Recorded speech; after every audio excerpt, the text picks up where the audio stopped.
అధిష్టానం సరికొత్త వార్తల ప్రపంచం. అధిష్టానం వాక్ స్వతంత్ర ప్రజాబలం. వెల్కమ్ టు అధిష్టానం టీవీ. మొదటిగా బులెటిన్లోని హెడ్లైన్స్. కేంద్రంలో మూడోసారి అధికారం చేపట్టిన తర్వాత ఎన్డీఏ సర్కార్ తొలి బడ్జెట్ పెట్టింది. కూటమి ప్రభుత్వం ఏర్పడ్డాక రాష్ట్రంలో శాంతి భద్రతలు క్షీణించాయి. హోంమంత్రి వంగలపూడి అనిత మాటలు వింటుంటే ఆమె చాలా ఫ్రస్ట్రేషన్ లో ఉన్నట్లు కనిపిస్తుంది. వైసీపీ అధ్యక్షులు జగన్ హత్య రాజకీయాలు చేశారని షర్మిల విమర్శించారు. సికింద్రాబాద్ ఉజ్జయిని మహంకాళి అమ్మవారి ఆలయంలో ఘనంగా జరిగింది. జగన్ కి దమ్ముంటే అసెంబ్లీకి రావాలని, అంతేగాని అసెంబ్లీ ఎదుట ధర్నా చేయడం కాదు. ఆంధ్రప్రదేశ్ వర్కింగ్ జర్నలిస్టులు హెల్త్ స్కీమ్ ప్రభుత్వం జీవో నెంబర్ 82 జారీ చేసి పొడిగించింది. కేంద్రంలో మూడోసారి అధికారం చేపట్టిన తర్వాత ఎన్డీఏ సర్కార్ తొలి బడ్జెట్ మంగళవారం ప్రవేశపెట్టబోతుంది. ఈ సందర్భంగా ప్రధాని మోదీ మీడియాతో మాట్లాడారు. పార్లమెంటు విలువైన సమయాన్ని ప్రతిపక్షాలు వృధా చేస్తున్నాయని ఆయన మండిపడ్డారు. बहुत से सांसद ऐसे थे जिनको अपने क्षेत्र की बात करने का अवसर नहीं मिला, अपने विचारों से संसद को समृद्ध करने का अवसर नहीं मिला, क्योंकि कुछ दलों की नकारात्मक राजनीति ने देश के संसद के महत्वपूर्ण समय को एक प्रकार से अपनी राजनीतिक विफलताओं को ढांकने के लिए दुरुपयोग किया है. मैं सभी दलों से आग्रहपूर्वक कहता हूं कि कम से कम जो पहली बार सदन में आए हैं, ऐसे बहुत बड़ी संख्या में हमारे माननीय सांसद हैं और सभी दल में है, उनको अवसर दीजिए, चर्चा में उनके विचारों को प्रकट करने का मौका दीजिए, ज्यादा से ज्यादा लोगों को आगे आने का अवसर दीजिए. और आपने देखा होगा कि पार्लियामेंट के नए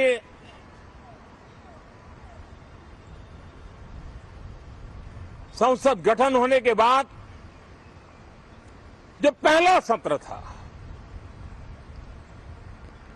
140 करोड़ देशवासियों ने बहुमत के साथ जिस सरकार को सेवा करने का हुक्म किया है देशवासियों ने, उसकी आवाज को कुचलने का और लोकतांत्रिक प्रयास हुआ. 2.5 घंटे तक देश के प्रधानमंत्री का गला घोंटने का, उनकी आवाज को रोकने का. కూటమి ప్రభుత్వం ఏర్పడ్డాక రాష్ట్రంలో శాంతి భద్రతలు క్షీణించాయని, రాష్ట్రంలో జరుగుతున్న అరాచకాలపై అసెంబ్లీ గేటు వద్ద వైఎస్ఆర్ కాంగ్రెస్ పార్టీ ఎమ్మెల్యేలు, ఎమ్మెల్సీల నల్ల కండువాలు ధరించి సేవ్ డెమోక్రసీ ప్లకార్డులతో నిరసన వ్యక్తం చేశారు. ఈ నేపథ్యంలో అసెంబ్లీ గేటు వద్ద వైఎస్ఆర్సీపీ ప్రజాప్రతినిధుల చేతుల్లో ఉన్న ప్లకార్డులు, పేపర్లను పోలీసులు దౌర్జన్యంగా లాక్కొని చించేశారు.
ముందుకు పోండి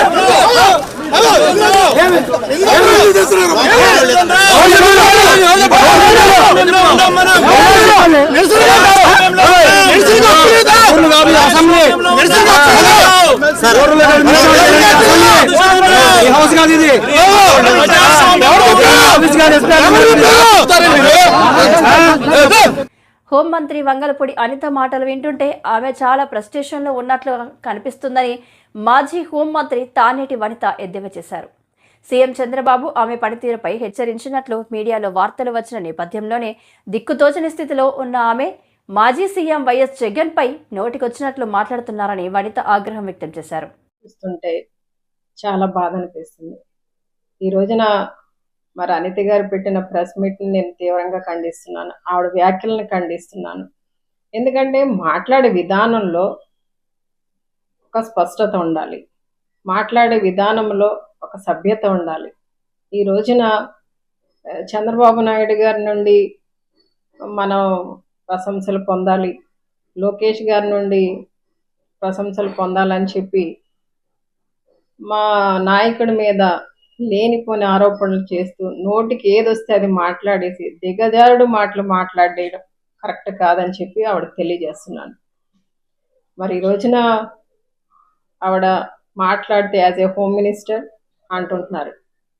కరెక్టే, ఆవిడ హోమ్ మినిస్టర్గా ఉన్న ఆవిడ మరి ఈ రోజున రాష్ట్రంలో దాదాపు 46 రోజులుగా రాష్ట్రంలో ఎలాంటి దాడులు జరుగుతున్నాయి, ఎలాంటి హత్యా రాజకీయాలు జరుగుతున్నాయి, మరి ఇళ్ల మీద షాప్స్ మీద ఎలాంటి దాడులు చేస్తున్నారు, ఈ రోజున విగ్రహాలను ఎలా ధ్వంసం చేస్తున్నారు, ఇవన్నీ ఆవిడకి తెలీదా యాజ్ ఏ హోమ్ మినిస్టర్గా? మరి వాటి గురించి ఆవిడేం మాట్లాడకుండా ఎందుకు మౌనంగా ఉన్నారు? ఈ రోజున ఆవిడ మాట్లాడవలసిన బాధ్యత ఆవిడకు ఉంది. ప్రభుత్వం తరపున లేదా చంద్రబాబు నాయుడు గారు కానీ లేదా అనిత గారు హోంమంత్రిగా మరి సమీక్షలు నిర్వహించి మరి ఆ దాడులను ఆపడానికి ఏమైనా ప్రయత్నం చేశారా? ఎందుకు చేయట్లేదు? అంటే వారు మౌనంగా ఉండడం వెనకాల వాళ్ళు ఎంకరేజ్ చేస్తున్నట్ట ఈ రోజున ఆ దాడుల్ని? ఈ రోజున ఆంధ్ర రాష్ట్రంలో లా అండ్ ఆర్డర్ ఎంతవరకు కరెక్ట్గా కంట్రోల్గా ఉంది, అది ముందు ఆవిడ ఆలోచన చేయాలి. ఆవిడ హోంమంత్రిగా ఆవిడ పనితీరు మీద, ఆవిడ బాధ్యతల మీద ఆవిడ శ్రద్ధ చూపించాలి. ఎంతసేపు కూడా ప్రతిపక్షంలో ఆవిడ ప్రతిపక్ష నాయకురాలిగా ఉన్నప్పుడు ఏ విధంగా మాట్లాడారో అదే విధంగా అదే ధోరణిలో అదే పద్ధతిలో ఇంకా మాట్లాడతాను అంటే కరెక్ట్ కాదు. ఈ రోజున పులివెందుల ఎమ్మెల్యేవు నువ్వు, ఎస్ అందరూ ఎమ్మెల్యేలుగా నెగ్గిన తర్వాతనే మంత్రులు అవుతారు. ఆవిడ కూడా ఎమ్మెల్యేగా నెగ్గిన తర్వాతనే మంత్రి అయ్యారు. మరి ఈ చిన్న విషయాన్ని కూడా మర్చిపోయి కావాలని నువ్వు Pulivendula MLA after Pulivendula MLA అన్నట్టు మాట్లాడితే అది ఎంతవరకు కరెక్ట్? నిన్న మొన్నటి వరకు చంద్రబాబు నాయుడు గారు కూడా కుప్పం ఎమ్మెల్యేనే కదా, ఈ రోజున ముఖ్యమంత్రిగా అయ్యారు. మరి ఆ విధంగా మాట్లాడే ధోరణి కరెక్ట్ కాదని ఆవిడకి తెలియజేస్తున్నాం. ముఖ్యంగా ఈ మధ్య కాలంలో వీరు అధికారంలోకి వచ్చిన కొద్ది రోజుల్లోనే వైసీపీ అధ్యక్షులు జగన్ హత్య రాజకీయాలు చేశారని ఏపీ కాంగ్రెస్ అధ్యక్షురాలు షర్మిల విమర్శించారు. సొంత చెల్లెలకు ఆయన వెన్నుపోటు పొడిచారని ఆరోపించారు. వివేక హంతకులతో జగన్ తిరుగుతున్నారన్నారు. బాబాయ్ హత్యపై ఢిల్లీలో ఎందుకు ధర్నా చేయలేదు అని ఆమె విమర్శించారు. అమరావతి వైకాపా అధ్యక్షుడు జగన్ హత్య రాజకీయాలు చేశారని ఏపీ కాంగ్రెస్ అధ్యక్షురాలు వైఎస్ షర్మిల విమర్శించారు. సొంత చెల్లెలకు ఆయన వెన్నుపోటు పొడిచారని ఆరోపించారు. వివేక హంతకులతో జగన్ తిరుగుతున్నారు. బాబాయి హత్యపై ఢిల్లీలో ధర్నా ఎందుకు చేయలేదు? అసెంబ్లీలో ఉండకుండా ఏం చేస్తారు? వినుకొండ హత్య వ్యక్తిగతంగా జరిగింది. అది రాజకీయ హత్య కాదు. రాష్ట్రానికి ప్రత్యేక హోదా తీసుకొచ్చే బాధ్యతను సీఎం చంద్రబాబు తీసుకోవాలి. వర్షాలతో నష్టపోయిన రైతులకు ప్రభుత్వం పరిహారం అందించాలి అని షర్మిల కోరారు. ఢిల్లీలో ధర్నా చేస్తారా? ప్రత్యేక హోదా కోసం ఎందుకు చేయలేదండి ధర్నాలు? 5 సంవత్సరాల మీద అధికారంలో ఉన్నారు కదా, మరి ఢిల్లీలో మీరు ప్రత్యేక హోదా కోసం ఎన్నిసార్లు ధర్నాలు చేశారు? ప్రత్యేక హోదా అసలు ఊసే లేకుండా చేశారు కదా. ప్రత్యేక హోదా గురించి మీరు ఏ రోజు పట్టించుకోలేదు. పోలవరం గురించి మీరు ఏ రోజు పట్టించుకోలేదు. రాజధాని గురించి అని చెప్పి 3 రాజధానులను కన్ఫ్యూజ్ చేశారు. ఆఖరికి కడప స్టీల్ ఫ్యాక్టరీని కూడా మీరు పట్టించుకోలేదు. విశాఖ స్టీలు మన రాష్ట్రానికే తలమానికమైనా అమ్మేస్తామన్నా కూడా పట్టించుకోలేదు. ఈరోజు మాత్రం ఢిల్లీకి వెళ్ళి ధర్నా చేస్తారట. మీ కార్యకర్తను చంపేస్తే ఢిల్లీకి వెళ్ళి మీరు ధర్నా చేస్తున్నారే, మరి మీ సొంత చిన్నాన్నను చంపేసినప్పుడు మీరు ఢిల్లీలో ఎందుకు ధర్నా చేయలేదు న్యాయం కోసం? జగన్మోహన్ రెడ్డి గారు సమాధానం చెప్పాలి. ఒకవైపు ఇక్కడ అసెంబ్లీ జరుగుతుంది. అసెంబ్లీ జరుగుతున్న సమయంలో మీరు అసెంబ్లీలో ఉండకుండా ఉండే ధైర్యం మీకు లేక ఇలా సాకులు వెతుక్కొని మీరు ఢిల్లీ వెళ్తామంటున్నారే. అంటే అసెంబ్లీలో ఏ బిల్లు ప్రవేశపెట్టినా అది ప్రజలకు వ్యతిరేకమైన అది పాస్ అయిపోవాలనా? మీరు ఉన్నదే 11 మంది. కనీసం ఆ బిల్స్ మీద డిస్కషన్ మీకు అవసరం లేదా? మీరు కొట్లాడాల్సిన అవసరం లేదా? ఏం ఆలోచన చేస్తున్నారు జగన్మోహన్ రెడ్డి గారు? అసలు ఈ వెనుకొండలో జరిగిన హత్య కూడా పొలిటికల్ మర్డర్ ఇది కానే కాదు, ఇది వ్యక్తిగత మర్డర్ అని కూడా అంటున్నారు కదా. మేము ఏదో సాక్షి మీడియానో లేకపోతే టీడీపీ మీడియానో పట్టుకొని మాట్లాడడం లేదు. మా ఎంక్వైరీలు మేము చేసుకొని న్యూట్రల్ మీడియాతో లోకల్గా మేము మాట్లాడిన తర్వాత మేము వచ్చిన కన్క్లూషన్ ఏమిటి అంటే ఇది వ్యక్తిగత మర్డర్. మొన్నటి వరకు కూడా హత్య చేసిన వాళ్ళు, హత్య గురైన వాళ్ళు ఇద్దరూ వైసీపీతోనే ఉన్నారు. మరి అలాంటప్పుడు ఇది పొలిటికల్ మర్డర్ ఎలా అవుతుంది? ఈ పొలిటికల్ మర్డర్ అని మీరు చెప్పి మీరు ఢిల్లీకి వెళ్ళి ధర్నా చేస్తున్నారా? దేనికి? మీ ఉనికి కాపాడుకోవడం కోసం, మీ పార్టీ కోసం అని చెప్తున్నారు. ప్రజలు ఏం ఆలోచిస్తారు? ఈరోజు వరదలు వస్తున్నాయి మన రాష్ట్రంలో, వారిని వెళ్ళి పరామర్శించాలని మీకు అనిపించలేదు. కానీ వ్యక్తిగత మర్డర్లో మీ పార్టీకి సంబంధించిన ఇద్దరు కొట్టుకొని చచ్చిపోతే ఈరోజు మీరు ఢిల్లీకి వెళ్ళి ధర్నా చేస్తారా? ప్రజల కోసం మీరు ఎందుకు నిలబడలేదు? మీ పార్టీ వాళ్ళు ఓటేస్తే మీరు గెలిచారా? మీ పార్టీ వాళ్ళ కోసమే మీరు ముఖ్యమంత్రి అయ్యారా? 5 సంవత్సరాలుగా మీరు ప్రజల కోసం పనిచేయలేదు, కానీ ఈరోజు ఢిల్లీకి వెళ్ళి ధర్నా చేస్తారట. సిగ్గుండాలి కదా. కానీ ఈ విషయంలో పోలీసులను కూడా అడుగుతున్నాం. నడి రోడ్డు మీద ఇలా హత్యలు చేసుకుంటుంటే పోలీసులు ఏం చేస్తున్నారు? ఆంధ్ర రాష్ట్ర పోలీసులుగా మీ బాధ్యత కాదా లా అండ్ ఆర్డర్ మెయింటైన్ చేయడం?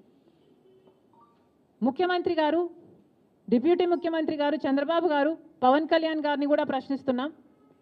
మీ హయాంలో నడి రోడ్డు మీద ఇలా మర్డర్లు జరిగితే మీరు బాధ్యులు కారా? సికింద్రాబాద్ ఉజ్జయిని మహంకాళి అమ్మవారి ఆలయంలో రంగం కార్యక్రమంలో ఘనంగా జరిగింది. బోనాలు పండుగ తర్వాతి రోజు జరిగే రంగం కార్యక్రమంలో మాతంగి స్వర్ణలత భవిష్యవాణి వినిపించారు. అమ్మవారి ఎదురుగా వచ్చి కుండపై నిల్చుని స్వర్ణలత భవిష్యవాణి పలికారు. అమ్మా, ఇంతవరకు చక్కటి మాటలతో ఆశీర్వదించావు. అలాగే ప్రకృతికరమైనటువంటి గాలులు ఏ విధంగా పడతాయి, ఎండలు ఏ విధంగా కాస్తాయి, కాడి కొంటలని సస్యశ్యామలంగా ఉండటం కోసం ఎలా ఆశీర్వదిస్తావు, తదనంతరం ఆది వ్యాధులతో బాధపడుతున్న వాళ్ళందరినీ ఎలా ఆశీర్వదిస్తావు, ఈ యొక్క చక్కటి మాటలు నీ ముఖం ద్వారా తెలియజేయతల్లి. కోరినంత వర్షాలు ఉన్నాయి మీకు, పాడి పంటలు కూడా సమృద్ధిగానే ఉన్నాయి మీకు. ఎటువంటి లోటు లేదు మీకు. కానీ మీరు మాత్రం ఆనందంగా సంతోషంగా ఉండండి. ఎటువంటి అనుమానాలు పెట్టుకోకండి. నన్ను నమ్మిన వాళ్ళకు నేను తప్పకుండా మీ కోరికలు తీర్చడానికి ఉన్నాను. వర్షాలు మీకు కోరినన్ని వర్షాలు ఉన్నాయి. మీకు ఎంత కోరుకుంటే అంత విధంగా ఉన్నాయి, కానీ అంతకు మించి మీరు కోరుకోకండి. అమ్మా, నీ ఆశీర్వాద గొడవ ఉన్నంత వరకే మాకు సంభవిస్తాయి. దీనిలో ఏమాత్రం సందేహం లేదు. మా తెలంగాణ ప్రజలందరినీ ఎంత ఆనందంగా నువ్వు ఆశీర్వదిస్తున్నావు, లోకంలోని ప్రజలందరినీ కూడా అలాగే ఆశీర్వదిస్తున్నావు. అయితే ఇక్కడ ఒక చిన్న సంశయం ఏంటంటే, ఏనాడు నిన్ను బాధ కట్టాలని కాదమ్మా, దినదిన కృతమానమై ఈనాడు వందలు వేలు లక్షలు కోట్లలోకి వచ్చేసారు జనం. ఈ కోట్లలోకి వచ్చినటువంటి జనమందరూ 48 గంటలు ఎడతెరికి లేకుండా నీ దర్శనం చేసుకొని నీ యొక్క ఆశీర్వాదం పొంది నీకు పలహారాలు పండ్లు అన్నీ సమర్పించుకొని నీ తృప్తిని తెలియజేయమని వేడుకుంటున్నారు తల్లి. నన్ను దాటి రావాలండి. జగన్కి దమ్ముంటే అసెంబ్లీకి రావాలని, అంతేగాని అసెంబ్లీ ఎదుట ధర్నా చేయడం కాదు అని టీడీపీ ఎంపీ నేతలు మీడియా ద్వారా అన్నారు. టీడీపీ ఎంపీలు మీడియాతో మాట్లాడుతూ జగన్ అసెంబ్లీకి రాకుండా రోడ్లపై తిరుగుతున్నారని అన్నారు. మెజార్టీ వచ్చిందంటే ప్రభంజనం ఇది. కాబట్టి మనకు బాధ్యత పెరిగింది. ఆ బాధ్యతతో మనం రాష్ట్ర ప్రజానీకానికి సేవ చేయాల్సిన ఆవశ్యకత ఎంతైనా ఉందని చెప్పేసి మాకు చెప్పారు. అందులో భాగంగా మేము ఇక్కడ ఢిల్లీలో పార్లమెంట్ సభ్యులమంతా మా బాధ్యతను ఏమాత్రం నిర్లక్ష్యం చేయకుండా రాష్ట్రానికి ఏ విధంగా నిధులు తేవాలని చెప్పేసి మేమంతా భీష్మించుకున్నాం. ఇప్పుడు బెటర్ సమావేశం అవుతున్నా కూడా అందులో భాగంగా మేమంతా ఇక్కడ సమావేశమై ఎవరి పాత్ర ఏం పోషించాలని చెప్పేసి మేము బ్రహ్మాండంగా రాష్ట్రం కోసం మేము ఆలోచన చేస్తుంటే, మీరు ఇక్కడ వచ్చేసి నానాయాగి చేసి ఏదో సబ్జెక్ట్ నిజం అనుకుంటారు. మీ ఆటలకి చెల్లవు జగన్మోహన్ రెడ్డి గారు. దయచేసి గతంలో చేసినటువంటి ఇవన్నీ లేకుండా ఒకసారి మీరు అన్నీ మరచి మీకు ఏదైనా చేతనైన పని తింటే మీరు ప్రతిపక్ష హోదా కూడా కోల్పోయినారు. మీరేమంటే అసెంబ్లీ జరుగుతుంది అక్కడ స్టేట్లో, అసెంబ్లీకి పోయి మీరు ఏదైనా ప్రజల తరఫున ప్రజల పక్షాన్ని పోరాడండి, అంతేగాని ఇక్కడికి వచ్చి ఏదో చేసినంత మాత్రాన మీకు ఏదో అవుతుందని చెప్పని అనుకోకండి. కాబట్టి ప్రజాస్వామ్య విలువలను రాజ్యాంగాన్ని కాపాడుతూ ప్రజల యొక్క అభివృద్ధి ధ్యేయంగా మేమంతా కంకణబద్ధమై ఉంటామని చెప్పేసి తెలియజేస్తూ ఈ మీటింగ్కి వచ్చినటువంటి మీడియా పాత్రికేయులకు, ఇక్కడికి వచ్చిన తెలుగుదేశం పార్టీ శ్రేణులకు మరొకసారి ధన్యవాదాలు తెలియజేసుకుంటూ సెలవు తీసుకుంటున్నాం.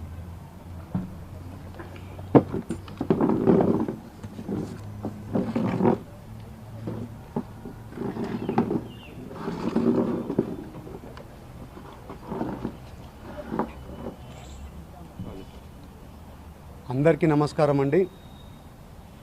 ఇవాళ జగన్మోహన్ రెడ్డి కొత్త డ్రామా స్టార్ట్ చేశాడు. ఏం డ్రామా అంటే చలో ఢిల్లీ. ఇప్పుడు ఈ 5 ఏళ్లలో ఈ జగన్మోహన్ రెడ్డి ఒక ప్రెస్ మీట్ కూడా పెట్టలే. ఇదే జగన్మోహన్ రెడ్డి ఎప్పుడు ఢిల్లీకి వచ్చినా అతను కేసులు ఎట్లా దాన్ని ముగించుకోవాలని పైరవీలు చేయడానికి వచ్చాడు తప్పితే ఎప్పుడు కూడా ఢిల్లీలో ఫండ్స్ అడగడానికైనా కానీ లేకపోతే రాష్ట్రం అభివృద్ధి చేయడంలో ఎప్పుడు కూడా ఢిల్లీకి రావడం జరగలేదు. ఇవాళ చలో ఢిల్లీ ఎందుకు వస్తున్నాడంటే ఈయన పెద్ద డ్రామా. ఒకసారి మీకు అప్పుడు గొడ్డేలి డ్రామా, అది అయిపోయినాక కోడికత్తి డ్రామా, అది అయిపోయినాక మొన్న గుల్కరాయి డ్రామా వేశాడు. ఇది ఒక కొత్త డ్రామా, మళ్ళీ జనాల్ని మోసం చేయడానికి ఇది ఒక కొత్త డ్రామా స్టార్ట్ చేశాడు. ఈ డ్రామాలో ఏంటి, వచ్చి ఇక్కడ ఏదో జరిగిపోతుంది, రాష్ట్రంలో ఏదో జరిగిపోతుంది అని చెప్పి దేశానికి తెలియాలని చెప్పి కొత్త ఐడియా స్టార్ట్ చేశాడు, కొత్త డ్రామా. ఇప్పుడు ఈ 5 ఏళ్లలో ఈయన డ్రామా చూసే జనాలు ఇంట్లో కూర్చోబెట్టారు, అపోజిషన్ లేకుండా చేసేశారు. ఇవాళ అక్కడ అసెంబ్లీ జరుగుతుంటే అసెంబ్లీలో ఉండకుండా ఇక్కడికి వచ్చి ధర్నా చేస్తున్నాడు. ధైర్యం లేదు అక్కడ ఉండి పోరాడడానికి, అక్కడ ఉండే జనాల సమస్యలు చేయడానికి ఇది లేదు. కానీ ఇదొక కొత్త డ్రామా స్టార్ట్ చేసి ఇక్కడికి వచ్చి ఢిల్లీలో ధర్నా చేస్తాడంట. అయ్యా, ఎందుకు ఈ 5 ఏళ్లలో నువ్వు ఎందుకు ధర్నా చేయలేదు? రాష్ట్రానికి నిధులు రాలేదు, అప్పుడు ఎందుకు ధర్నా చేయలేదు? నువ్వు అప్పులు తెచ్చుకుంటున్నప్పుడు ఆంధ్రప్రదేశ్ వర్కింగ్ జర్నలిస్టులు హెల్త్ స్కీమ్ ప్రభుత్వం జీవో నంబర్ 82 జారీ చేసి పొడిగించిందని, వర్కింగ్ జర్నలిస్టులు ఈ అవకాశాన్ని సద్వినియోగం చేసుకోవాలని జిల్లా సమాచార పౌర సంబంధాల అధికారి డి రమేష్ తెలిపారు. తన కార్యాలయంలో ఆయన మాట్లాడుతూ, రాష్ట్ర ప్రభుత్వం ఇటీవల రాష్ట్రంలోని వర్కింగ్ జర్నలిస్టుల కోసం హెల్త్ స్కీమ్ను 2024-25 సంవత్సరానికి ఎక్స్టెన్షన్ చేస్తూ ఇటీవల ఉత్తర్వులు జారీ చేయడం జరిగింది. దీని ప్రకారం ఎవరు అక్రిడేషన్ పొందిన జర్నలిస్టులంతా కూడా ఈ పథకం ద్వారా, వర్కింగ్ జర్నలిస్ట్ హెల్త్ స్కీమ్ పథకం ద్వారా ఆసుపత్రుల్లో 2 లక్షల రూపాయల వరకు వైద్య సహాయాన్ని పొందవచ్చు. దీనికి ఏంటంటే ఇప్పటికే కట్టిన వాళ్ళైతే రెన్యువల్ చేసుకోవాలి.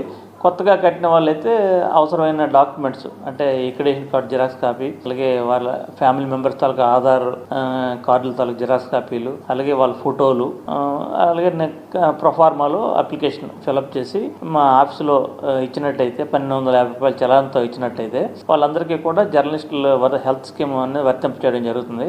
ఇందులో ఏంటంటే చాలా బెనిఫిట్స్ ఉన్నాయి ఈ జర్నలిస్టులకి.